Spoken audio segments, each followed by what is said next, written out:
Koreyada yashaysizmi yoki qaysi kasbni tanlash haqida o'ylayapsizmi? Hozirda juda qiziqarli va kutilmagan tendensiya kuzatilmoqda. Yaponiya va AQShda ko'k yoqali ishchilar ofis xodimlariga qaraganda ko'proq daromad topa boshladi. Yoshlar esa tobora ko'proq duradgorlik, mexaniklik va santexniklik kabi kasblarni tanlamoqda. Bu holat ko'k yoqali ishchilar oqimi deb atalmoqda. Yaponiya Mehnat vazirligi ma'lumotlariga ko'ra, 2024 yilga kelib avtomobil mexaniklari va qurilish ishchilari maosh jihatidan ofis xodimlarini ortda qoldirgan. Nima uchun bu sodir bo'lmoqda? Birinchidan, mutaxassislar yetishmasligi sababli texnik kasblarda ish haqi oshmoqda. Ikkinchidan, eng muhim omil sun'iy intellekt.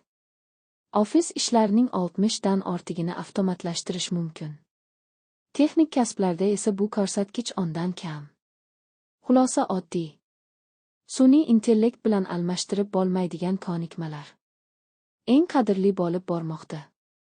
Balki kelajak ofisda emas, balki amaliy ishlaridadir.